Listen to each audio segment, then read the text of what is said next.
Bismillahirrahmanirrahim. Assalamualaikum warahmatullahi wabarakatuh.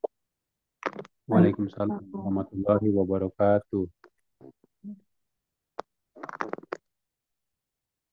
Alhamdulillah. Alhamdulillahi hamdan yuwafi ni'amahu wa yukafi'u mazidah. Ashhadu an la ilaha illallah wahdahu la syarika lah wa anna Muhammadan 'abduhu wa rasuluh. Allahumma salli wa sallim ala nabiyyina Muhammadin wa ala alihi wa ashabihi wa man tabi'ahum bi ihsanin ila yaumiddin. Wa ba'du. Alhamdulillah, pagi hari ini kita masih tetap diberikan taufik dan kemudahan oleh Allah Subhanahu wa taala untuk duduk di majelis kita eh, di selama bulan Ramadan ini, insya Allah setiap hari Senin sampai Kamis pagi jam setengah enam kita ada majelis. Dan sebagaimana kita sampaikan di hari Kamis yang lalu, kita sudah mulai Alhamdulillah di hari Kamis yang lalu. Ini pembahasan-pembahasan kita insya Allah kita sesuaikan dengan munasabah bulan Ramadan. Kemarin di hari Kamis kita sudah membahas fikih sholat tarawih, dan hari ini insya Allah kita akan membahas tadabbur surat Luqman. Uh, nah, kita insya Allah paham dan sering mendengar penjelasan-penjelasan al- bahwasanya bulan Ramadan adalah bulan Al-Quran. Namun, uh, afwan Muhammad sekalian, saya tiba-tiba teringat di hari Kamis yang lalu, ketika kita membahas fikih sholat tarawih, mungkin saya terlewat satu faedah. Saat saya menyebutkan hadis riwayat man qama ramadhana imanan wa ihtisaban ghufira lahu ma taqaddama min dhanbihi. Seringkali kalau diartikan di dalam bahasa kita, siapapun yang mendirikan salat, maksudnya salat tarawih selama bulan Ramadan dalam kondisi beriman, dia melakukannya karena beriman kepada Allah, wahtisaban, dan karena mengharap pahala dari Allah, ghufira lahu ma taqaddama min dhanbihi, maka akan diampuni dosa-dosanya yang lalu. Itu biasanya kalau diartikan secara singkat. Namun jarang mungkin yang mengulas bahwasanya sebenarnya di dalam hadis tersebut mengandung tiga syarat agar mendapatkan pahala yang disebutkan di akhir. Maksudnya agar mendapatkan ampunan, seluruh dosa-dosanya diampuni, maka ada tiga syarat. Yaitu yang pertama, man qama ramadhana. Siapa yang mendirikan sholat tarawih sepanjang bulan Ramadan. Ramadhana. Jadi bukan di sana disebutkan dalam hadis man qama ramadhana, bukan man qama awwala Ramadan, atau man qama wasata Ramadan, atau man qama akhir Ramadan.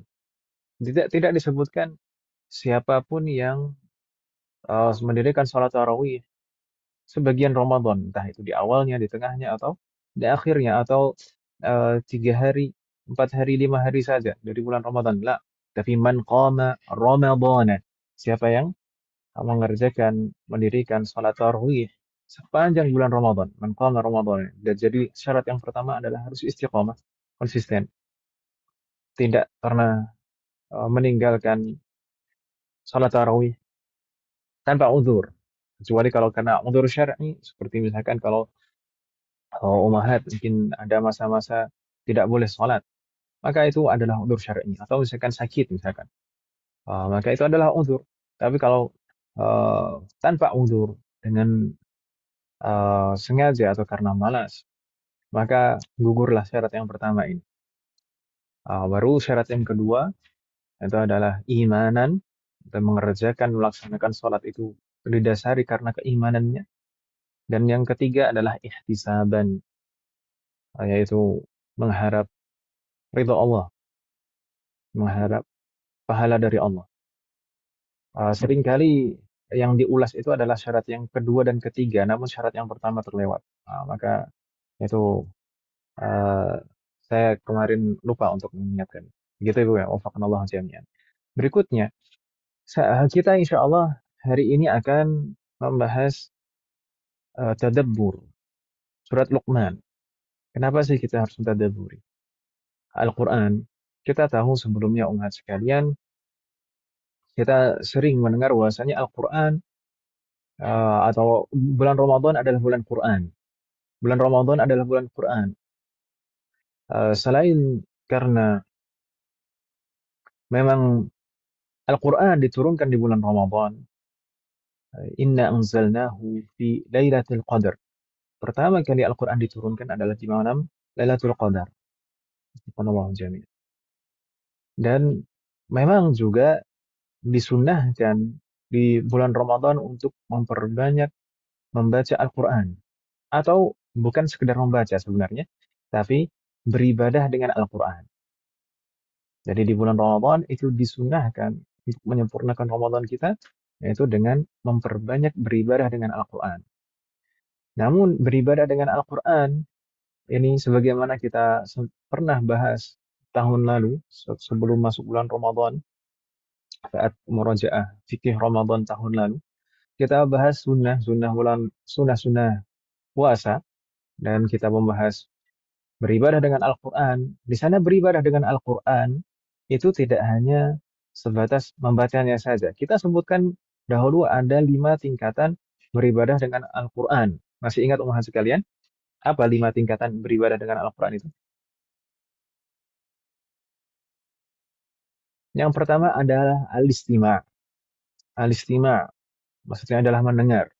Naam, itu adalah tingkatan paling dasar, paling pertama dalam beribadah dengan Al-Quran, yaitu mendengarkan, menyimaknya. Sekedar mendengar dan menyimak saja, maka kita sudah mendapatkan pahala, insya Allah. Wafaqnallahu ta'ala. Jadi kalau misalkan selama bulan Ramadan ini, naam, kalau kita bisa membacanya, kuat membacanya terus, itu lebih bagus. Namun kalau misalkan dalam kondisi lelah membacanya, uh, maka tidak mengapa kita misalkan menghidupkan murotal dan kita mendengarkannya. Jadi kalau bisa, jangan ada waktu kita yang kosong dari Al-Quran. Wafaqanallahu jami'an. Berikutnya, tingkatan yang kedua, beribadah dengan Al-Quran setelah al-istima adalah at-tilawah. Kita katakan tilawah, bukan hanya kalau qara'a, yaqra'u, qira'ah, itu mungkin cakupannya lebih sempit. Naam, tilawah.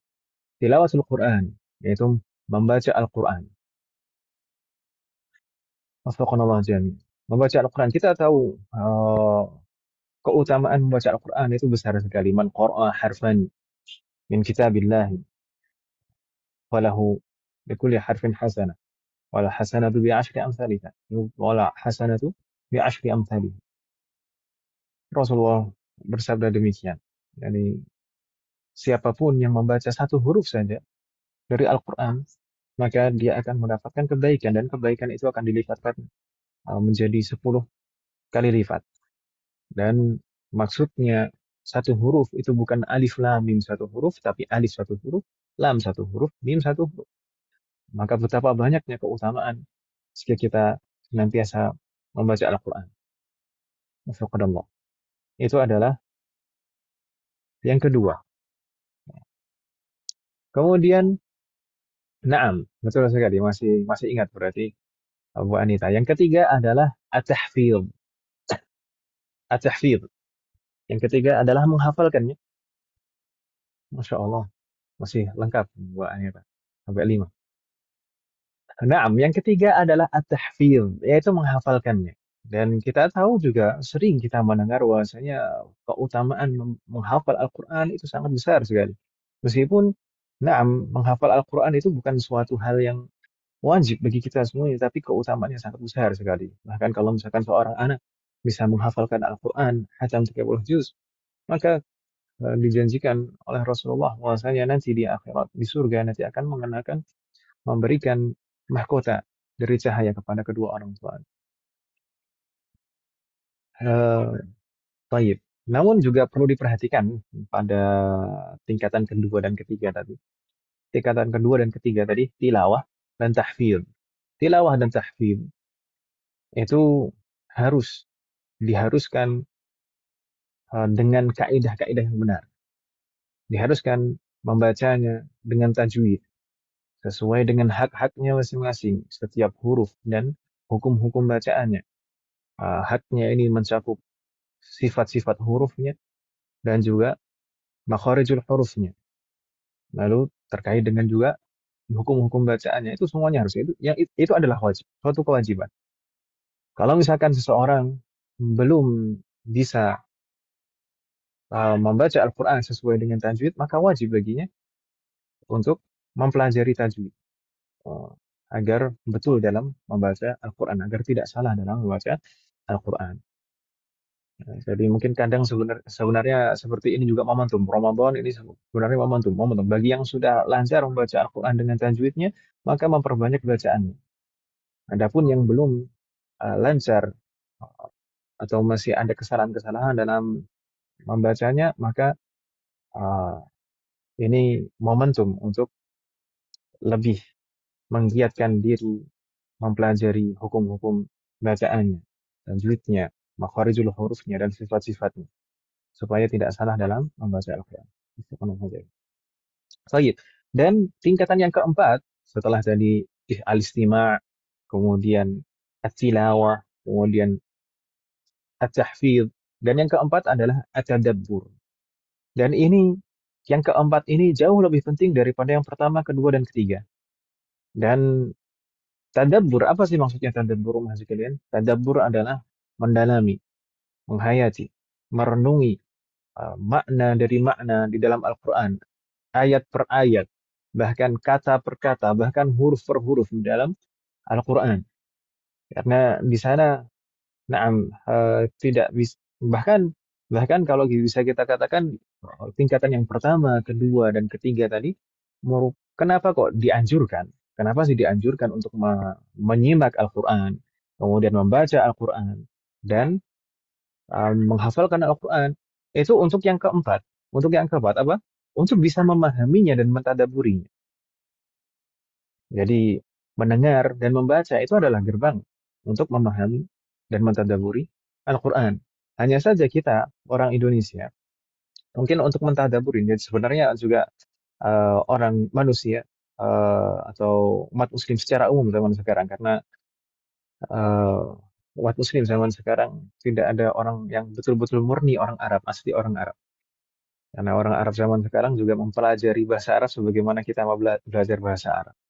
Jadi terkadang ketika kita ingin mentadabburi Al-Quran, maka mungkin kita perlu uh, me- menempuh langkah-langkah. Di antara langkah-langkah yang paling pertama untuk mentadabburi Al-Quran adalah, yang paling pertama adalah membuka tarjamahnya.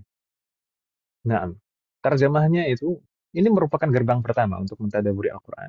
Tapi untuk mentadabburi Al-Quran, betul-betul tadabbur, itu tidak hanya cukup dengan tarjamah. Tarjamah itu hanya makna secara ringkas saja. Meskipun, ya, kalau dikatakan tarjamah itu sebenarnya bukan tarjamah harfiah, tapi tarjamah mushaf itu merupakan ringkasan dari tafsir-tafsir yang sudah ada. Karena Al-Quran, bagaimanapun juga, Al-Quran itu tidak bisa diterjemahkan secara harfiah. Makna-maknanya tidak bisa dipaksakan dan diterjemahkan secara makna harfiah dan letter-letter, kata per kata. Meskipun ada mushaf terjemahan kata per kata, tetap itu biasanya terjemahannya adalah terjemah tafsiriyah. Meskipun demikian, itu sebagai gerbang pertama kita. Tapi tidak cukup. Tidak cukup hanya mencukupkan diri dengan terjemah saja dalam rangka mentadabburi Al-Quran. Kita selanjutnya harus membuka penjelasan-penjelasan para ulama di dalam kitab-kitab tafsir. Maksud, ulasan-ulasan, kata per kata, huruf per huruf. Terkadang kalau di terjemahan, di mushaf terjemah, kita tidak akan mendapati kenapa sih rahasia di balik pilihan kata ini, ya kan? So, kenapa Allah memilih menggunakan kata ini dalam ayat ini, padahal ada kata persamaan yang lain. Maka di sana di kitab-kitab tafsir yang menjelaskannya dan menyebutkannya. Allah itu tadi sudah berapa? Al-istima', tilawah, kemudian tahfidz, tadabbur, dan yang kelima adalah mengamalkannya. Dan ini yang paling utama. Beribadah dengan Al-Quran dengan mengamalkannya. Nah, dan semua mukaddimat yang di awal tadi, nah, yang pertama, kedua, ketiga, keempat, itu sebenarnya intinya adalah untuk diamalkan. Kita diminta untuk mendengarnya, kemudian membacanya, kemudian menghafal dan mentadaburinya. Untuk apa? Apakah sebatas itu saja? Demikian juga sebenarnya ketika kita belajar bidang ilmu apapun, belajar bidang ilmu apapun, kita belajar dalam mempelajarinya itu tidak hanya sebatas wawasan saja, ya kan Ibu kan? Demikian juga Al-Quran. Al-Quran itu kita baca, kita dengar, kita renung. Itu tidak hanya sebatas itu saja. Tapi untuk apa selanjutnya? Untuk kita amalkan. Semoga Allah memberikan taufik kepada kita semua. Tidak mungkin kita hanya diminta untuk mendengar, kemudian membaca, menghafal, dan mentadaburinya, terus kemudian berhenti di situ. Hanya tidak direnungi dan ditadaburi saja. Ketika mentadaburinya, oh ternyata seperti ini, kemudian tersentuh hatinya, kemudian sedih. Sudah sampai di situ saja tidak diamalkan? Nah, tentu harapannya setelahnya adalah untuk diamalkan. Semoga Allah memberikan taufik kepada kita semuanya untuk bisa mengamalkan setiap ilmu yang kita pelajari. Baik. Berikutnya kita langsung saja masuk ke surat Luqman. Ummahat sekalian sudah memegang mushafnya. Baik. Surat Luqman, kita sebelum masuk ke ayat-ayatnya, kita jelaskan sekilas terlebih dahulu tentang surat Luqman. Surat Luqman itu dinamakan, mungkin ini dikenal sebagai satu-satunya nama dari surat ini, yaitu Surat Luqman. Mungkin beberapa surat yang lain biasanya itu memiliki lebih dari satu nama. Seperti misalkan Al-Lahab atau Al-Masad, kemudian Al-Isra atau Bani Israel, kemudian Al-Kahfi atau Ashabul Kahfi, atau bahkan seperti Al-Fatihah. Al-Fatihah itu memiliki nama yang sangat banyak sekali, bahkan lebih dari 20 nama. Wafaqnallah jami'an. Tapi surat Luqman ini hanya dikenal dengan satu nama ini, yaitu Suratu Luqman. Eh, dan wafaqnallah jami'an. Penamaan surat itu biasanya sangat identik dengan pembahasan utama di dalam surat tersebut. Demikian juga surat ini.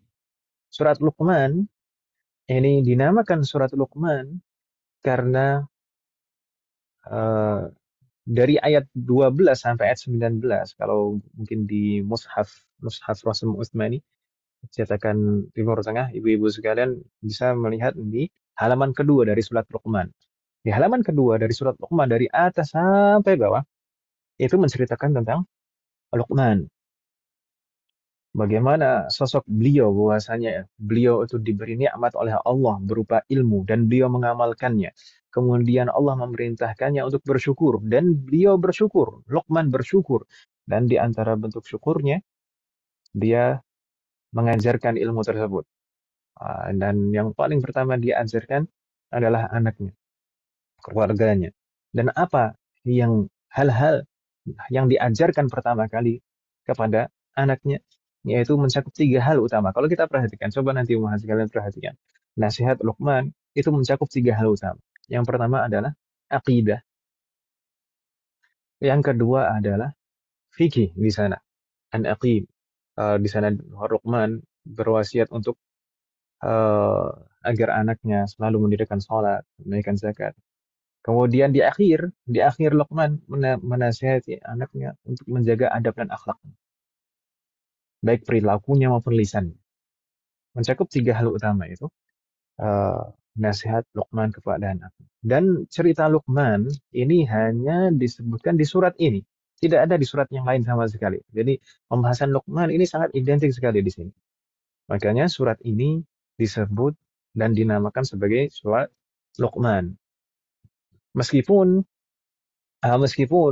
beberapa mufassir menjelaskan bahwasanya na'am, nama ini adalah nama yang dikenal semenjak uh, zaman para sahabat di kalangan fuqaha, qurra, dan mufassirun.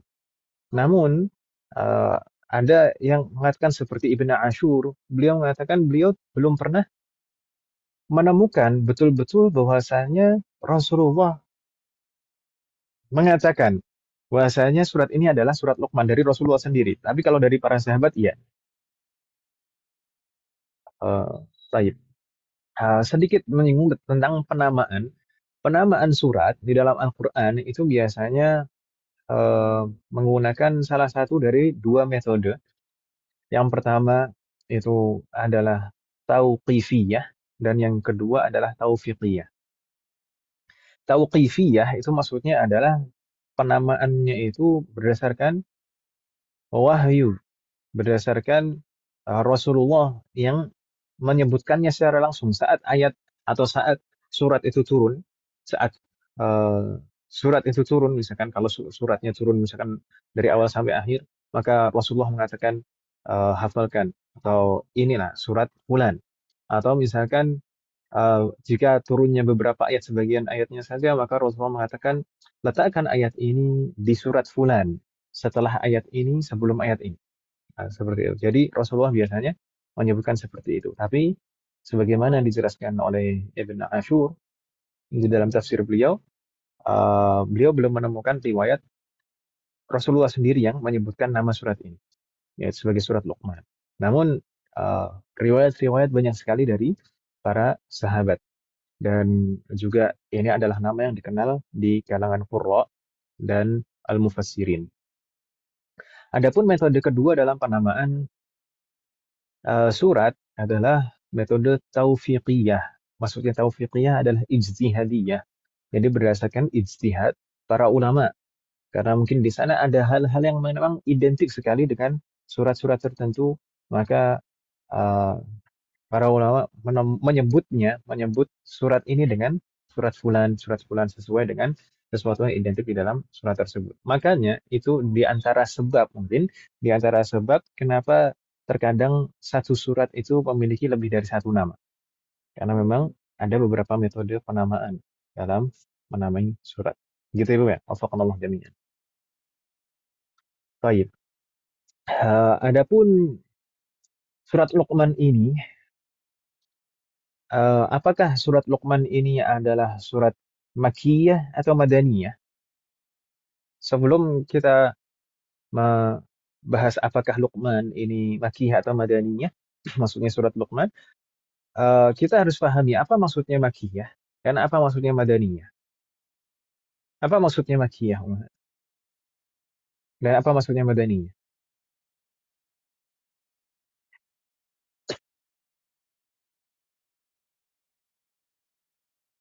Halo,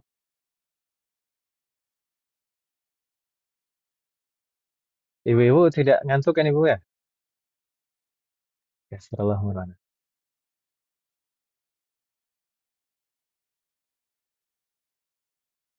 Baik, Makkiyah dan Madaniyah itu kalau diperhatikan secara sekilas, itu adalah diambil dari nama daerah, nama tempat. Namun sebenarnya penamaan atau pengklasifikasian surat apa bahwasanya suatu surat ini apakah Makkiyah atau Madaniyah itu bukan berdasarkan tempat turunnya, bukan berdasarkan tempat turunnya. Naam, di sana ada qaul, ada sebagian pendapat mengatakan itu. Tapi pendapat jumhur mengatakan bahwasanya yang menjadi patokan itu bukan di mana tempat turunnya, tapi kapan, berdasarkan waktu. Yaitu surat Makkiyah yang dikelompokkan sebagai surat Makkiyah adalah surat-surat yang turun sebelum hijrah. Sebelum hijrahnya Rasulullah Shallallahu Alaihi Wasallam ke kota Madinah. Adapun surat Madaniyah adalah surat-surat yang diturunkan atau ayat-ayat yang diturunkan setelah hijrahnya Rasulullah di Madinah. Jadi kalau disebut makiyah itu makiyah. Yang penting semua surat yang turun sebelum hijrahnya Rasulullah, sebelum sampainya Rasulullah di kota Madinah. Dimanapun juga turunnya, baik itu di Mekah, baik itu di kota lain seperti Taif, atau di perjalanan selama perjalanan menuju ke Madinah, itu masih surat Makiyah. Adapun surat Madaniyah, ya, atau ayat-ayat Madaniyah, maka yang turun setelah Rasulullah SAW sampai di kota Madinah. Begitu Ibu ya. Adapun surat Luqman ini naam, surat Luqman ini secara umum kalau tadi disebutkan Bu Anita, surat Luqman ini secara umum adalah surat Makkiyah secara umum. Namun apakah pertanyaan selanjutnya mungkin apakah semua ayatnya merupakan Makkiyah atau ada beberapa ayat itu Madaniyah? Maka ada yang mengatakan yang meriwayatkan bahwasanya semuanya dari awal sampai akhir tidak ada pengecualian, semuanya diturunkan di masa di Fatrah Makkiyah. Namun juga ada beberapa riwayat yang me- mengatakan ini semuanya Makkiyah kecuali ada yang mengatakan kecuali 3 ayat. Kecuali 3 ayat itu ayat berapa? Ayat 27, 28, 29. Ada yang mengatakan tidak, kecuali 2 ayat saja, 27 dan 28. Ada riwayat juga yang mengatakan yang Madaniyah itu hanya satu. Hanya satu. Yang mana? Yaitu ayat 4 saja. Tapi mayoritas ayat di dalam surat ini diturunkan di fase Makkiyah. Gitu ya, Bu ya? Wafaqanallahu jami'an. Baik. Kenapa sih terkadang kita perlu membahas apakah surat ini diturunkan di fase Makkiyah atau di fase Madaniyah? Karena biasanya kaitannya erat sekali dengan eh, kandungan dari surat tersebut, kandungan dari ayat-ayatnya, dari apakah eh, biasanya kalau surat-surat Makkiyah itu cenderung menegaskan terkait dengan akidah, kemudian peringatan kepada orang-orang kafir dan seterusnya. Adapun masalah hukum-hukum fiqhiyah itu sangat sedikit sekali di fase Makkiyah. Sedangkan di fase Madaniyah yaitu sebaliknya. Penjelasan hukum-hukum itu lebih banyak porsi. Baik. Berikutnya mungkin kalau misalkan secara umum surat ini membahas apa? Secara singkat terlebih dahulu. Secara umum surat ini membahas tentang apa? Sebenarnya bisa dikatakan secara umum surat ini eh, mengandung nasihat-nasihat kepada setiap diri kita sebagai orang-orang yang beriman, sebagai umat muslim, tentang apa saja yang bisa menjadikan kita bahagia di dunia dan akhirat. Dan hal-hal yang bisa memperbaiki kehidupan kita, baik di dunia maupun di akhirat. Itu sebenarnya intinya. Termasuk juga nasihat-nasihat Luqman kepada anaknya tadi yang sempat saya sebutkan secara sekilas ringkasannya apa saja nasihatnya Luqman kepada anaknya itu sebenarnya kunci kebahagiaan di dunia dan akhirat. Kunci untuk memperbaiki kehidupan kita, baik di dunia maupun di akhirat. Itu secara umum apa saja uh, maksud dari surat ini. Tapi kalau misalkan secara rinci, pembahasan-pembahasan secara rinci, nah di sana ada tema-tema seperti keimanan, bagaimana Allah betul-betul menegaskan tentang keimanan, bahwasanya harus mentauhidkan Allah semata. Bahkan kalau dibandingkan dengan orang yang paling berjasa sekalipun di dalam hidup kita, maka itu tidak bisa dibandingkan. Baik. Berikutnya di sana ada tema-tema hukum juga, bagaimana kita menghormati orang tua, kemudian juga ada tema-tema akhlak dan seterusnya. Wafaqanallah jami. Hal min soal, Mahat? Ada pertanyaan?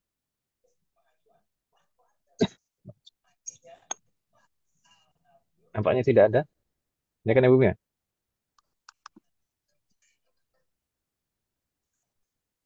Afwan Ustaz tanya, Nah, sebenarnya Lukman itu siapa sehingga namanya diabadikan menjadi satu nama surat di dalam Al-Quran. Allahu a'lam siapa betul-betul hakikatnya Luqman itu. Tapi Allah Subhanahu wa taala mensifati di sini bahwasanya Luqman itu walaqad ataina Luqman al-hikmata an ishkur lillah. Bahwasanya Luqman itu adalah orang yang dianugerahi ilmu dan Luqman bersyukur atas ilmunya tersebut dengan mengamalkannya dan Allah memerintahkannya untuk untuk bersyukur lagi atas nikmat ilmu, kemudian taufik untuk mengamalkannya, maka Allah memberitakannya lagi anishkurillah dengan cara mengajarkannya. Jadi beliau ini adalah satu contoh yang disebutkan oleh Allah. Beliau adalah orang soleh. Kalau kita lihat munasabahnya, konteksnya dengan awal surat. Jadi di awal surat itu Allah mensifati bahwasanya Al-Quran atau Allah mensifati dirinya sendiri. Atau juga bisa dikatakan ini mensifati Al-Quran dengan sifat Al-Hakim. Atau mengandung hikmah. Kemudian Allah memberi contoh berikutnya, yaitu orang yang diberikan hikmah. Itu contohnya itu seperti Luqman. Gitu. Wafaqnallah jami'an. Gitu.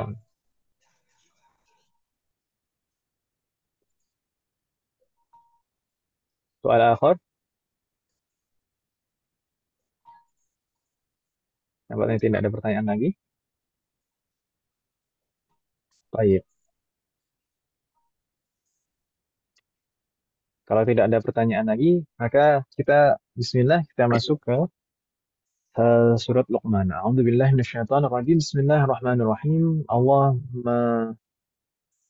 memulai surat ini dengan firman beliau Alif Lam Mim. Baik. Apa maksud dari Alif Lam Mim ini?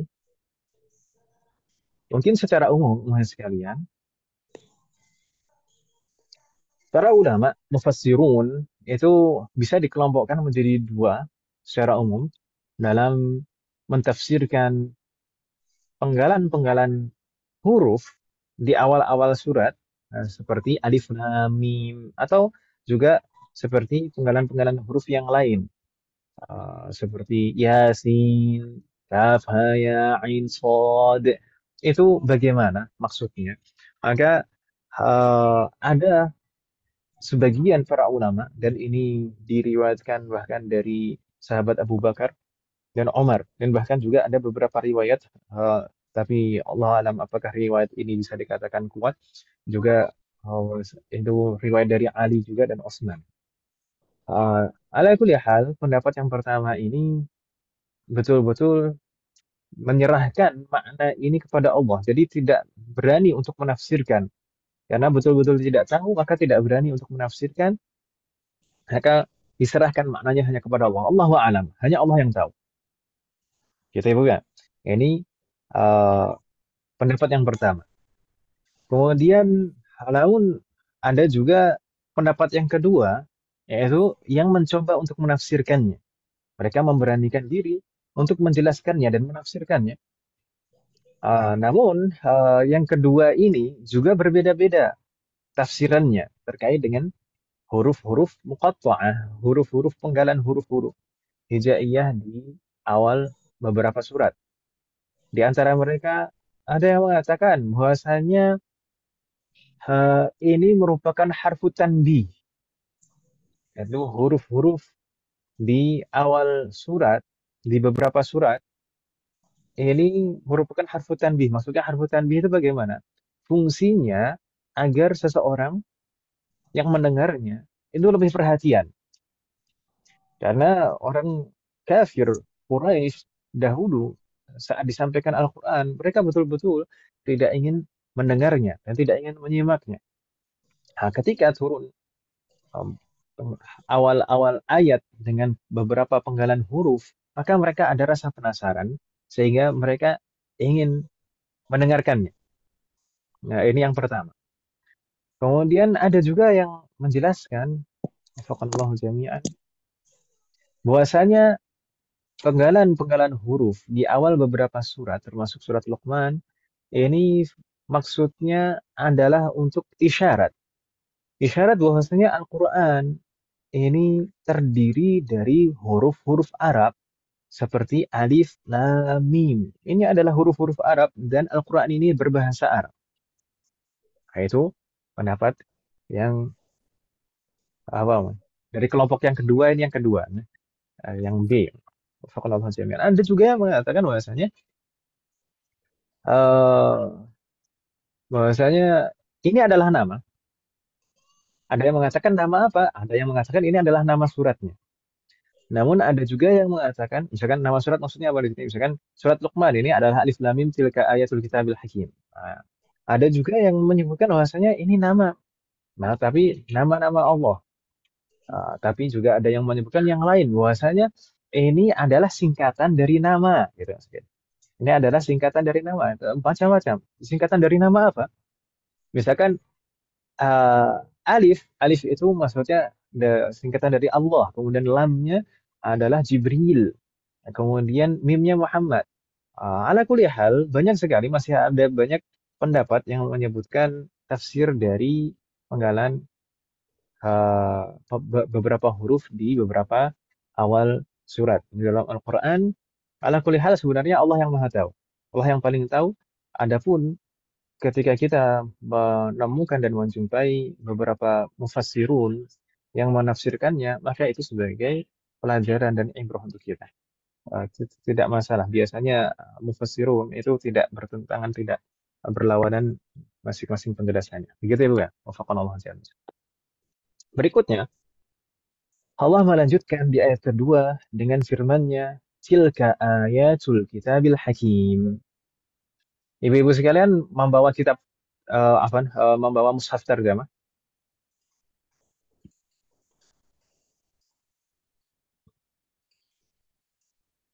Mudah-mudahan membawa kitab terjemah, Bu ya. Membawa mushaf terjemah. Baik, biar ada gambaran. Tilka ayatul kitabil hakim. Kalau diterjemahkan bagaimana Mas sekalian?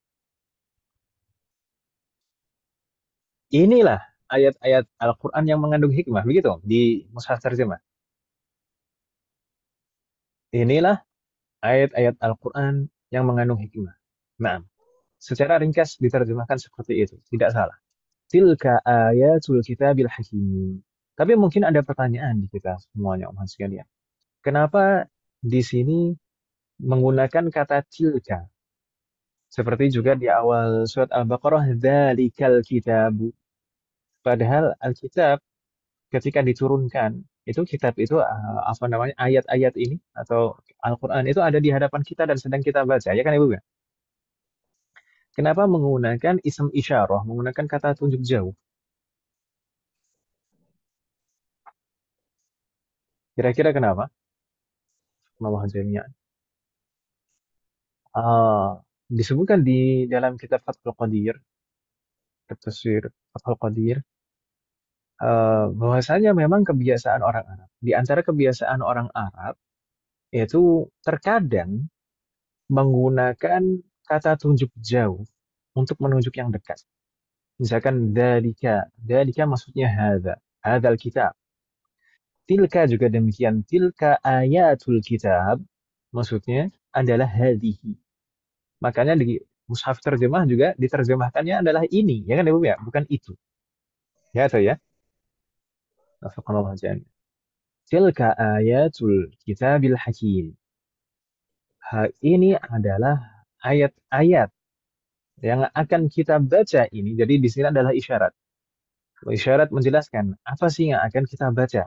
Allah menegaskan di sini bahwasanya yang akan disebutkan setelah ini semuanya adalah ayat-ayat dari kitab. Maksudnya kitab di sini adalah Al-Quran. Naam, memang salah satu nama dari nama-nama Al-Quran adalah Alkitab. Al-Quran itu namanya banyak. Ada Al-Quran, Alkitab, Al-Furqan, dan lain-lain. Dan semakin banyak nama, dan semakin banyak sesuatu memiliki nama, itu biasanya menunjukkan semakin besar keutamaannya dan keagungannya. Misalkan surat Al-Fatihah. Surat Al-Fatihah namanya banyak sekali, lebih dari 20. Itu menunjukkan keutamaan dari surat Al-Fatihah. Demikian juga misalkan Allah. Allah memiliki nama yang sangat banyak sekali yang Allah sebutkan dan beritahukan kepada kita dalam Al-Quran. Itu ada 99. Dan masih banyak lagi yang dirahasiakan oleh Allah di sisinya. Semakin banyak nama, itu biasanya menunjukkan keutamaan dan keagungan. Astagfirullahaladzim. Tilka ayatu Alkitab Al-Hakim. Ini adalah ayat-ayat dari Alkitab, dari Al-Quran Al-Hakim. Al-Hakim ini bisa sebagai na'tun atau sifat dari Alkitab. Gitu Ibu ya. Maka bisa diartikan, kalau misalkan diartikan seperti itu, ini Al-Hakim itu adalah na'tun dari Alkitab, maka bisa diartikan Al-Hakim di sini adalah mengandung hikmah, sebagaimana banyak disebutkan di mushaf-mushaf terjemah, mengandung hikmah. Maksudnya mengandung hikmah di sini apa? Mengandung nasihat-nasihat, mengandung hukum-hukum yang itu semuanya adalah untuk kemaslahatan umat manusia. Bahkan untuk seluruh makhluk, tidak hanya manusia saja. Namun juga bisa diartikan di sini Al-Hakim di sini adalah muhakkam atau muhkam. Maksudnya apa? Muhkam di situ maksudnya adalah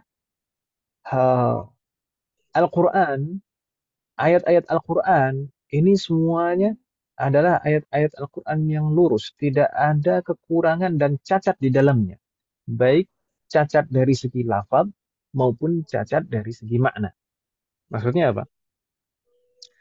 Tidak ada betul-betul cacat di dalam Al-Quran dari segi lafaz. Dari segi lafaz itu maksudnya dari segi bahasa. Secara bahasa, Al-Quran itu diturunkan dengan bahasa Arab. Dan kita tahu, mungkin banyak di sini ibu-ibu sekalian yang mengikuti pembelajaran bahasa Arab, bahwasanya bahasa Arab itu kalau kita perhatikan mungkin salah satu bahasa yang memiliki kaidah yang sangat rinci. Ya kan ibu ya? Kaidah yang sangat detail. Ini bahasa Arab adalah termasuk bahasa yang tua, sudah tua, misalnya seperti bahasa Ibrani juga, bahasa Arab itu membahas bahkan secara detail bentuk akhiran kata itu bisa berubah-berubah menjadi a, i, u. Demikian juga bahasa Ibrani. Biasanya bahasa-bahasa tua seperti itu. Dari segi tata bahasanya sama sekali tidak ada kecacatan di dalam Al-Quran. Bahkan kalau misalkan kita mempelajari nahwu dan mendalaminya, biasanya di kitab-kitab nahwu itu yang menjadi dalil, yang menjadi bukti suatu kaidah itu justru Al-Quran, ayat-ayat Al-Quran. Jadi kondisinya bukan dibalik. Misalkan Al-Quran ini kita permasalahkan secara i'rabnya, misalkan, oh ini ini fathah, ini kasroh, ini dhammah, ini rangkaiannya bagaimana? Bukan kita permasalahkan seperti itu. Justru ayat-ayat Al-Quran itu menjadi dalil dari kaidah-kaidah bahasa Arab. Karena yang paling otentik sumber bahasa Arab sekarang ya Al-Quran. Tidak ada yang lain. Itu yang paling otentik. Kemudian setelahnya ada hadis. Kemudian setelahnya ada syair-syair orang Arab dahulu, Arab Jahiliyah.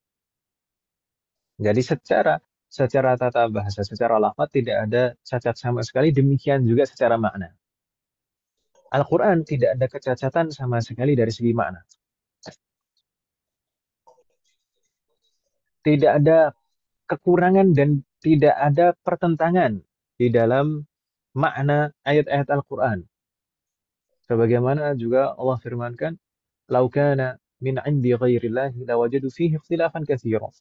Seandainya saja Al-Quran yakni dari selain Allah, maka pasti mereka akan mendapati banyak pertentangan di sana, seperti kitab-kitab yang sudah dirubah oleh orang-orang umat yang terdahulu seperti misalkan Injil, Taurat yang sudah munharaf, yang sudah dirubah-rubah dengan berbagai versinya.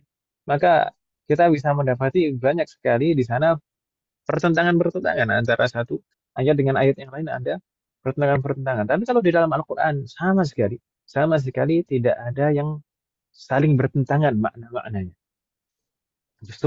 Justru malah terkadang saling menafsirkan, saling melengkapi, saling menjelaskan. Kalaupun, kalaupun biasanya ada seseorang uh, yang menemukan ada pertentangan makna di dalam Al-Quran, maka yakin harus difahami dan harus diyakini. Bahwasanya sebenarnya yang pertentangan itu adalah di benaknya saja, di pikirannya saja, karena keterbatasan pemahaman. Karena keterbatasan pemahamannya sehingga dia mengira bahwasanya oh Al-Qur'an ini ada yang saling bertentangan atau bahkan misalkan ada yang mengira bahwasanya ini bertentangan dengan hadis misalkan. Lah, sama sekali tidak ada yang saling bertentangan. Makanya sangat penting sekali kita eh, fahami dan amalkan umat sekalian dalam memahami dalil baik dalil dari ayat-ayat Al-Qur'an maupun hadis-hadis nabawi yaitu jangan hanya mengandalkan pemahaman kita sendiri, tapi baca dan rujuk kepada penjelasan-penjelasan para ulama. Bagaimana maksudnya, bagaimana penjelasannya, ya, supaya tidak salah paham dalam memahami setiap dalil. Karena terjadi banyak sekarang seperti itu. Pernah juga kejadian ada seorang bapak-bapak bertanya tentang misalkan eh, kenapa Ummahatul Mukminin. Kenapa istri-istri Rasulullah Sallallahu Alaihi Wasallam itu eh, dianggap sebagai Ummahatul Mukminin, yaitu ibunda dari orang-orang yang beriman. Sedangkan kenapa di dalam Al-Quran disebutkan Rasulullah itu bukan bapak kita? Kenapa hanya istri-istrinya yang ibu kita, tapi Rasulullah bukan bapak kita? Ini ini merupakan kesalahpahaman. Ini merupakan kesalahpahaman. Adapun ayat yang disebutkan di dalam Al-Quran itu bukan menunjukkan bahwasanya Rasulullah itu bukan bapak kita secara agama, bukan ayah kita secara agama. Tapi di dalam ayat itu menjelaskan bahwasanya kita tidak boleh menisbatkan secara nasab seorang anak yang bukan dari nasabnya. Dan di sana dicontohkan dengan Rasulullah sendiri kejadian yang dialami oleh Rasulullah bahwasanya dahulu Rasulullah itu mengangkat anak dan anak ini dinisbatkan kepada Rasulullah, maksudnya secara nasab bin Muhammad demikian. Maka di sana diperingatkan, ditegur oleh Allah secara langsung dan itu juga sebagai contoh untuk umatnya. Jangan pernah menisbatkan secara nasab seorang anak yang bukan asli dari nasab. Itu maksudnya ayat di dalam yang disebutkan di dalam Al-Quran. Adapun apakah Rasulullah itu juga secara agama itu adalah ayah orang-orang yang beriman sebagaimana istri-istri beliau adalah ummahatul mukminin? Maka iya, bahkan disebutkan di dalam hadis bahwasanya Rasulullah itu adalah uh, ayah kita. Wafaqqanallahu azza. Taib. Jadi ini kalau kalau misalkan Al-Hakim ini maksudnya adalah mensifati Alkitab. Itu ada beberapa makna di sana tadi. Itu maksudnya adalah Al-Hakim, ini Al-Quran ini mengandung hikmah atau Al-Muhkam. Maksudnya tidak ada cacat sama sekali di dalam Al-Quran.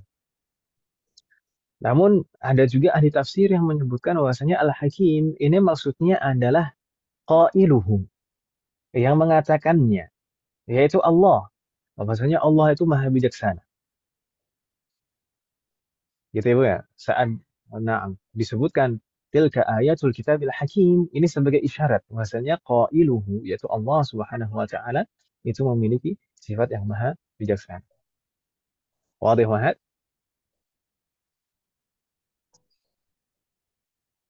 Ada soal?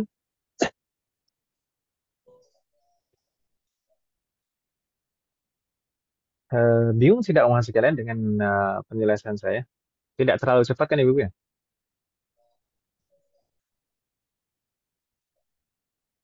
Baik. Nastamir. Berikutnya ayat yang ketiga. Huda wa rahmatan lil mu'minin. Kalau di mushaf terjemah hudan wa rahmatan itu sebagai petunjuk dan rahmat lil muhsinin untuk orang-orang yang berbuat ihsan atau berbuat baik. Nah, kalau kita ulas kata per kata dari segi Arab terlebih dahulu, misalkan hudan. Hudan ini mansub. Meskipun kalau misalkan marfu' pun juga kita bacanya hudan. Kalau majrur pun juga kita bacanya hudan. Karena ini termasuk isem maksur yang diakhiri alif. Karena tanda i'rabnya itu kan di huruf terakhir pada alifnya dan selalu muqaddarah. Adapun di huruf dal itu ada fathah. Fathah itu selalu fathah. Dan tanwin seperti itu selama ma'rifah, selama tidak diawali al dan tidak mudhaf. Karena tanwinnya itu sebagai tanda bahwasanya dia munsharif, bukan mamnu' minas sarf. Tanwin fathatain itu sebagai tanda bahwasanya dia munsharif, bukan mamnu' minas sarf. Adapun tanda i'rabnya tetap di huruf terakhirnya, yaitu di huruf alif, berarti selalu muqaddar. Hudan. Tapi di sini kalau kita lihat yang ma'tuf setelahnya rahmatan, rahmatan itu mansub, maka berarti hudan juga mansub. Naam, hudan wa rahmatan. Ini mansub karena apa? Kemarin kita sudah mempelajari al-mansubat saat daurah nahwu kemarin. Uh, para ulama tafsir dan qurra saat membacanya sebagai apa di sini? Kalau dibacanya mansub hudan wa rahmatan demikian, maka ini mansub uh, karena hal adalah mansub sebagai hal, hal dari Alkitab. Mansub sebagai hal dari Alkitab. Hal itu kan sifat yang menjelaskan kondisi. Naam, kondisinya Alkitab. Di sana Alkitab, di sana ma'rifah, kemudian hal nakiroh. Lalu seperti itu. Kalau sama-sama ma'rifah, sama-sama nakiroh, na'at. Na'at man'ut. Tapi kalau di sini, sahibul halnya ma'rifah, Alkitab. Kemudian hudan wa rahmatan, itu hal nakiroh. Nah, maksudnya apa? Berarti saat, naam, ayat mensifati di sini. Ayat-ayat dari Alkitab ini adalah sebagai hudan, sebagai petunjuk, warahmatan, dan sebagai rahmat. Namun ada juga beberapa qurra yang membaca hudan warahmatan itu marfu'. Hudan warahmatun. Demikian. Hudan warahmatun. Kalau misalkan kita baca marfu', maka hudan warahmatun ini sebagai khobar. Bisa khobar dari ayat atau khobar dari tilka. Nah, khobar dari tilka. Tilka ayatul kitabil hakim. Kemudian hudan wa rahmatun itu sebagai khobarnya. Khobar itu juga menjelaskan kondisi dan sifat dari mubtada. Maka hampir sama. Maknanya tidak jauh berbeda. Baik kita i'rab sebagai hal atau sebagai mubtada. Ada qari yang membacanya mansub. Ada qari yang membacanya marfu. Hudan wa rahmatan. Na'am. Al-Quran itu diturunkan salah satu fungsinya. Untuk apa sih Al-Quran itu diturunkan? Selain tadi ada isyarat Al-Hakim, maksudnya mengandung hikmah untuk memperbaiki kehidupan umat manusia dan seluruh makhluk. Selain itu juga sebagai petunjuk dari Allah Subhanahu wa taala kepada kita semua.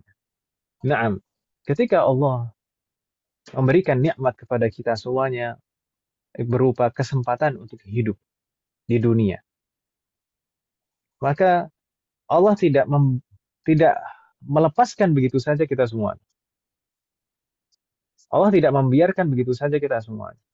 Tapi Allah juga memberikan petunjuk hal-hal apa saja yang memberikan maslahat untuk kita semua.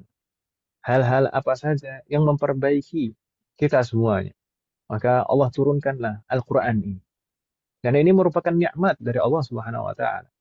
Setelah nikmat yang lain, setelah Allah memberikan kesempatan kita untuk hidup, maka Allah memberikan petunjuk dan hidayah kepada kita semua. Hudan wa rahmatan. Dan tidak hanya sebagai petunjuk Al-Quran, tapi juga sebagai rahmat. Sebagai bentuk rahmat. Kasih sayang Allah kepada kita semua. Cinta Allah kepada kita semua. Wafaqanallahu jami'an. Tapi di sini disebutkan secara khusus oleh Allah Subhanahu wa taala. Kita tadi sebutkan kalau misalkan hudan wa rahmatan untuk kita semuanya, kita berharap termasuk orang-orang yang disebutkan di ayat ini. Hudan wa rahmatan untuk siapa? Al-Quran itu hanyalah hudan wa rahmatan lil muhsinin. Lil muhsinin, muhsin itu adalah isim fa'il dari kata ahsana yuhsinu. Naam. Bisa diartikan ahsana yuhsinu, muhsin itu adalah orang-orang yang berbuat baik, orang-orang yang berbuat ihsan di dalam hidupnya. Dan nanti di ayat setelahnya akan disebutkan maksudnya berbuat baik itu apa. Namun juga bisa ditafsirkan bahwasanya muhsin ini adalah tingkatan keimanan yang paling tinggi, yaitu ihsan. Yang disebutkan di dalam hadis Jibril saat Jibril alaihissalam bertanya kepada Rasulullah SAW setelah Jibril bertanya tentang Islam, kemudian dijelaskan oleh Rasulullah, kemudian Jibril bertanya tentang iman, kemudian dijelaskan oleh Rasulullah, kemudian Jibril bertanya tentang ihsan. Wa mal ihsan? Al-ihsan wa an ta'budallaha ka'annaka tarahu fa in lam takun tarahu fa innahu yarak. Ihsan adalah engkau beribadah kepada Allah seakan-akan engkau melihatnya. Dan jikapun engkau tidak melihatnya, maka yakinilah bahwasanya sesungguhnya Allah melihatnya. Itu adalah tingkatan ihsan. Naam. Hudan wa rahmatan lil muhsinin. Sebagai petunjuk dan rahmat bagi orang-orang yang berbuat ihsan atau mencapai derajat ihsan. Allah. Berikutnya, di ayat keempat, Allah Subhanahu wa taala menjelaskan tentang sifat dari al-muhsinin. Sifat dari al-muhsinin ini bagaimana? Yaitu alladzina yuqimuna as-salata wa yu'tuna az-zakata wa hum bil akhirati hum yuqinun. Wafaqanallahu jami'an. Ini adalah sifat, ini jumlah semuanya ini. Jumlah fi mahalli jarrin harusnya, fi mahalli jarrin sifah. Fi mahalli jarrin sifah atau na'tun. Na'tun, man'utnya mana? Na'tunnya, man'utnya atau mausufnya, yang disifatinya mana? Yang disifatinya adalah al-muhsinin. Di sana majrur. Karena lamul jar. Maka jumlah silah di sini, apa namanya? Jumlah mausulah di sini semuanya fi mahalli jarrin. Alladzina yuqimuna as-salata. Yaitu orang-orang yang mendirikan salat. Kita terjemahkan dulu secara umum. Yaitu orang-orang al-muhsinin itu siapa? Yaitu orang-orang yang mendirikan salat. Wa ya'tuna zakah, dan mereka juga menunaikan zakat. Wa hum bil akhirati hum yuqinun, dan mereka betul-betul meyakini tentang adanya hari akhir, tentang adanya akhirat. Wafaqanallahu jami'an. Umat sekalian, secara umum di sini menunjukkan bahwasanya al-muhsinun, orang-orang yang ihsan, yang berbuat ihsan atau yang mencapai derajat ihsan tadi, ketika mereka menerima Al-Quran, membaca Al-Quran, maka Al-Quran ini tidak sebatas sebagai bacaan saja. Tidak hanya sebatas diketahui saja. Tidak hanya sebatas direnungi saja. Namun alladzina yuqimuna as-salata wa yu'tuna az-zakata wa hum bil akhirati hum yuqinun. Ini adalah bentuk pengamalan. Mereka mengamalkan dari apa yang mereka pelajari. Ini bentuk amalan secara fisik. Alladzina yuqimuna as-salata, ini ibadah fisik. Wa yu'tuna az-zakata, ini ibadah maliyah, ibadah harta. Wa hum bil akhirati hum yuqinun, ini adalah ibadah hati. Wafaqanallahu jami'an. Jadi tidak hanya ketika kita belajar ilmu apapun, maka hendaknya kita dalam saat belajar itu, maka kita harus punya azam, punya niat dan punya azam untuk mengamalkan ilmu yang kita pelajari tersebut. Semoga Allah memberikan taufik kepada kita semuanya. Baik, alladzina yuqimuna as-salata. Umat sekalian, kenapa di sini Allah selalu menyebutkan ketika ada perintah-perintah salat atau mensifati orang-orang saleh, bahwasanya mereka mengerjakan sholat, mengapa Allah selalu menggunakan kata aqama yuqimu seperti di sini yuqimun? Kenapa tidak langsung saja misalkan alladzina yusalluna, yaitu orang-orang yang mengerjakan sholat, atau pakai kata adda yuaddi alladzina yuadduna salata, padahal bisa maknanya bisa seperti itu. Tapi mengapa Allah selalu dalam perkara-perkara sholat selalu Allah menggunakan kata aqama yuqimu atau aqimis salata. Mengapa demikian? Karena umat sekalian, karena perkara sholat itu bukan perkara yang hanya sekedar formalitas nampaknya saja. Perkara sholat itu ada ketentuan-ketentuannya, ada dhawabitnya. Maka itu semuanya harus dilengkapi. Misalkan Al-Quran, sholat itu ada rukun-rukunnya. Kalau kita mungkin pernah menjelaskan dulu saat saya lupa menjelaskan rukun dulu. Mungkin tentang puasa, rukun puasa. Rukun itu sebenarnya makna secara lugawinya apa? Rukun itu adalah bagian utama. Atau kalau misalkan dalam suatu bangunan, rukun itu adalah konstruksinya, komponen-komponen bangunannya. Misalkan ada fondasi, kemudian ada tiang, ada dinding, ada atap, seperti itu. Itu rukun, arkan. Salat itu mempunyai rukun-rukunnya. Maka kita harus menegakkan salat itu dengan rukun-rukunnya. Sebagaimana kita kalau mendirikan bangunan, maka semua konstruksinya itu harus kita tegakkan. Maka salat pun juga demikian. Tidak hanya yang penting salat begitu saja. Dan semoga Allah berikan taufik kepada kita semuanya, Allah sekalian. Rasulullah SAW pernah bersabda, Innar rajula la yusalli sittina aman wa laysa Innar rajula la yusalli sittina aman wa lam tuqbal lahu salatun la'allahu yutimmu ar-ruku' wa la yutimmu as-sujud wa la'allahu yutimmu as-sujud wa la yutimmu ar-ruku'. Apa makna? Apa makna dari hadis tersebut? Sesungguhnya ada seseorang yang menunaikan sholat, yang mengerjakan sholat selama 60 tahun. Innar rajula la yusalli sittina aman. Sesungguhnya ada seseorang yang sholat selama 60 tahun. 60 tahun di sini sebenarnya sebagai isyarat umat sekalian. Kebanyakan umat Nabi Muhammad SAW itu rata-rata berusia 60 tahun atau lebih. Dan pasti kalau seseorang mulai sholat itu pasti tidak sejak baru lahir kemudian langsung mengerjakan sholat ya saya. Nah, di sana sebenarnya 60 tahun, kata 60 tahun itu adalah isyarat. Bahwasanya tadi kebanyakan usia umat Nabi Muhammad adalah 60 tahun. Bisa dikatakan makna dari hadis ini adalah sesungguhnya ada seseorang yang sholat sepanjang hidupnya. Selama hidupnya dia sholat terus.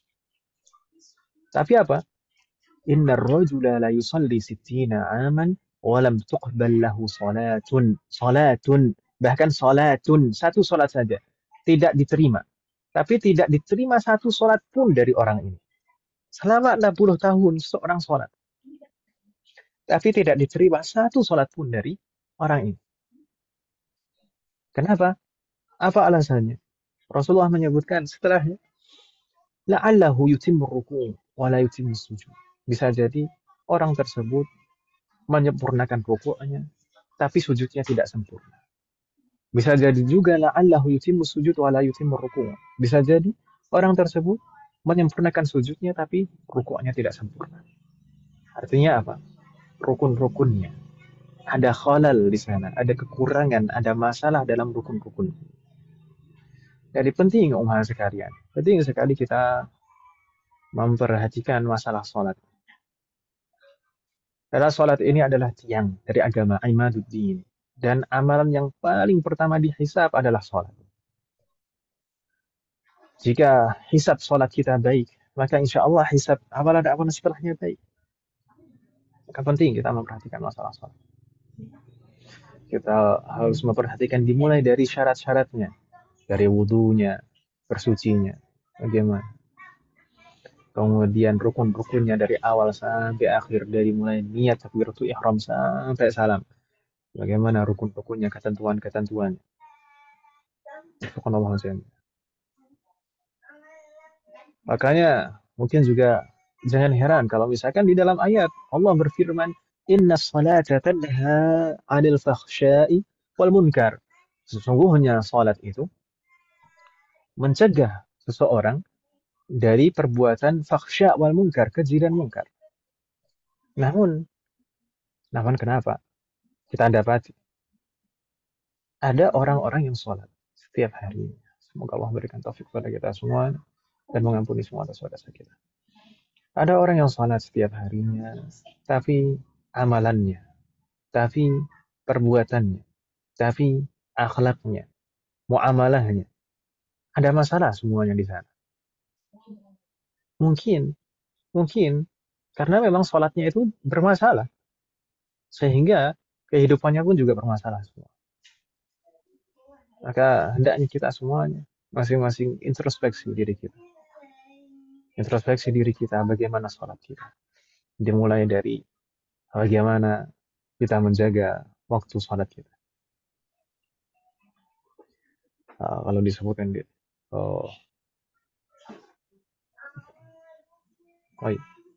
bagaimana salat kita, dari menjaga waktu salat kita. Merutinkan salat kita. Lalu salat, misalkan kalau untuk laki-laki yang lebih afdal di masjid atau di musalla. Kemudian apakah ditunaikan dengan jamaah. Kemudian syarat-syaratnya dari mulai taharah dan lain-lain, penutup aurat, kesucian, kemudian rukun-rukunnya. Maka penting inilah kita sebenarnya ini juga menunjukkan pentingnya belajar fikih. Karena agama Islam, syariat Islam itu tidak hanya sebatas akidah saja, tidak hanya sebatas keyakinan kepada hal-hal gaib saja, tapi juga amalan. Amalan di sana mencakup amalan ibadah dan amal muamalah. Jadi penting kita mempelajari fikih juga. Semoga Allah memberikan taufik dan kemudahan kepada kita semuanya untuk senantiasa taat kepada Allah. Baik. Berikutnya wa yu'tuna zakah, dan di sini adalah sifat yang kedua yang disebutkan dari sifat al-muhsinin. Al-muhsinin itu yang bagaimana? Al-muhsinin sifat yang pertama tadi adalah alladzina yuqimuna shalah. Mereka mendirikan salat. Ini juga merupakan isyarat ini adalah ibadah fisik. Dan sebenarnya salat ini juga tidak hanya secara ibadah secara fisik saja, juga mencakup ibadah lisan. Ibadah fisik dan ibadah lisan. Semua anggota tubuh. Kemudian wa yu'tuna zakah, dan mereka semuanya menunaikan zakat. Baik zakat jiwanya, yaitu zakatul fitr, dan zakatul mal. Itu semuanya adalah hak-hak bagi fakir dan miskin atau asnafuz zakah. Itu kewajiban, dan kewajiban yang harus ditunaikan oleh orang-orang yang beriman. Yaitu yu'tuna zakah, menunaikan zakat, baik zakatul fitr atau zakatul mal. Dan ini juga merupakan isyarat ini adalah ibadah harta. Kalau tadi yuqimuna shalah itu isyarat ibadah anggota tubuh. Kemudian yu'tuna zakah itu adalah isyarat untuk ibadah harta. Wa hum bil akhirati hum yuqinun. Dan mereka senantiasa yakin tentang adanya hari akhir, tentang adanya akhirat, tentang adanya alam kubur, tentang adanya hari pembangkitan biasa, adanya yaumu hasyr, mahsyar, adanya mizan, adanya hisab, adanya sirat, dan adanya jannah wan nar. Itulah sifat al-muhsinun. Mereka betul-betul meyakininya. Sehingga semua amalannya itu terwarnai dengan itu. Semua amalannya, semua perbuatannya, itu orientasinya adalah keyakinannya. Kita tahu dan paham seseorang dalam berpikir dan mengamalkan atau berbuat itu selalu didasari dengan orientasi berpikirnya. Bagaimana? Nah, makanya sangat menentukan sekali. Seharusnya orang-orang yang beriman itu sangat cerdas dalam berlaku, berperilaku. Karena orientasinya adalah akhirat. Orientasinya adalah akhirat. Orientasi utamanya adalah akhirat. Semoga Allah berikan taufik kepada kita semua. Berikutnya, mungkin kita tutup dengan ayat yang kelima ini. InsyaAllah untuk ayat selanjutnya nanti kita lanjutkan di pekan depan. Berikutnya di sana ayat kelima Allah berfirman, "Ulaika ala hudam mir rabbihim wa ulaika humul muflihun." Ini menjelaskan juga sifat uh, orang-orang yang berbuat ihsan, yang muhsin tadi.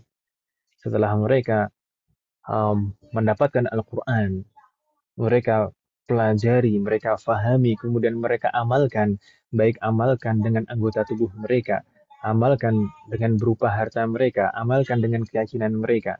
Kemudian Allah menyebutkan sifat mereka lagi, ulaika ala hudam mir rabbihim.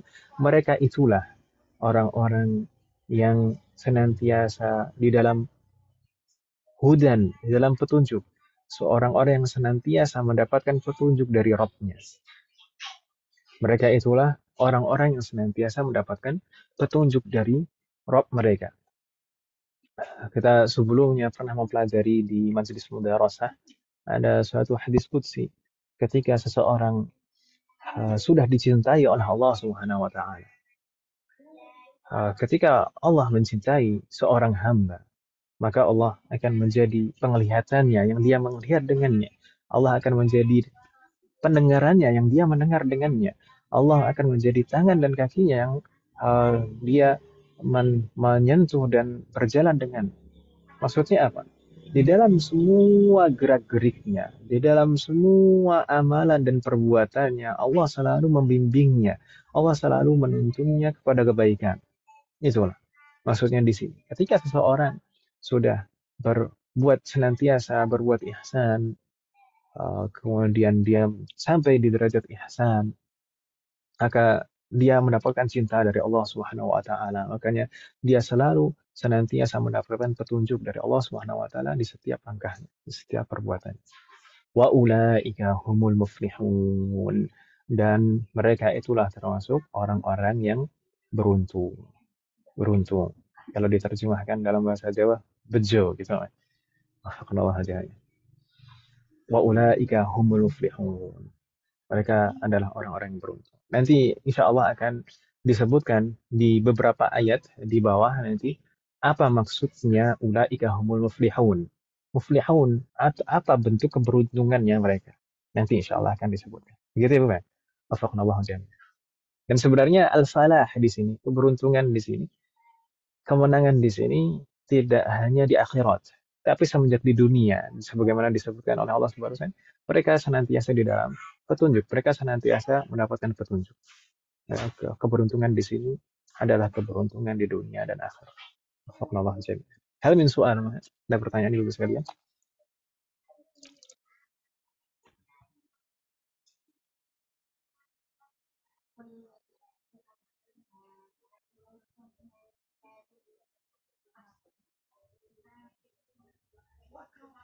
Hal min soal, ada pertanyaan?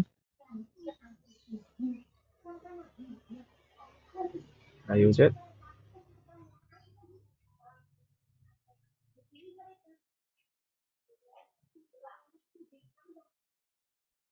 Baik. Kalau tidak ada pertanyaan, mungkin kita cukupkan dengan sekalian ini sudah hampir jam 7, dan 7:01. Semoga apa yang kita bahas dan pelajari hari ini bermanfaat dan barokah. Semoga Allah selalu memberikan taufik kepada kita semuanya untuk bisa mengamalkan setiap ilmu yang kita pelajari. Semoga Allah selalu memberikan kemudahan, keberkahan, kesabaran, keistiqomahan, serta keikhlasan dalam proses belajar kita. Semoga Allah selalu memberikan taufik dan hidayah kepada kita semuanya, demikian juga kepada orang-orang yang kita sayangi. Semoga Allah selalu melindungi kita semuanya dan juga orang-orang yang kita sayangi dimanapun berada. Jika di antara kita ada yang sakit atau kerabat kita atau keluarga kita yang sakit, semoga segera diberi kesembuhan oleh Allah Subhanahu wa taala. Semoga Allah menjadikan kita semuanya termasuk hamba yang soleh dan solehah dan bertakwa kepadanya. Semoga Allah menjadikan keluarga kita dan anak turunan kita termasuk hamba-hambanya yang soleh dan solehah, dan semoga terlahir dari mereka generasi ulama. Semoga Allah mengumpulkan kita bersama dengan keluarga kita dan anak keturunan kita di surga Firdaus. Semoga Allah selalu melindungi negara kita dan memperbaiki kondisi negara kita. Semoga Allah memberikan pemimpin yang terbaik untuk negara kita. Semoga اللهم لا تسلط علينا بذنوبنا من لا يخافك فينا ولا يرحمنا. اللهم إنا نعوذ بك من إمارة الصبيان والسفهاء. Semoga Allah mengampuni semua dosa-dosa kita, baik yang lalu maupun yang akan datang, baik yang kita lakukan secara sembunyi-sembunyi maupun terang, baik yang kita sadari maupun tidak kita sadari. Semoga Allah mengampuni semua dosa-dosa kita dan menerima semua amal ibadah kita. Semoga Allah mengampuni semua dosa orang tua kita dan guru-guru kita dan menerima semua amal ibadah mereka. Semoga Allah selalu memberikan keberkahan dalam setiap urusan kita, baik dalam ilmu, waktu, usia, dan keluarga kita. Semoga Allah selalu memberikan taufik kepada kita semuanya, sehingga kita bisa senantiasa ridho, bersabar, dan bersyukur atas semua ketetapan dan ketentuan Allah Subhanahu wa taala. Semoga Allah memberikan kepada kita semuanya husnul khatimah. Semoga Allah senantiasa memberikan taufik dan pertolongan kepada kita semuanya di bulan Ramadan ini, sehingga kita bisa maksimal beribadah di dalamnya dan mendapatkan semua keutamaan di dalam. Semoga Allah selalu menolong, melindungi, dan memberikan kekuatan kepada saudara-saudara muslim kita yang dalam kondisi lemah dan terdesak dimanapun juga, terutama di Palestina dan terutama di Gaza. Semoga Allah selalu melindungi mereka, menolong mereka, dan memberikan kekuatan kepada mereka, baik secara zahir maupun batin.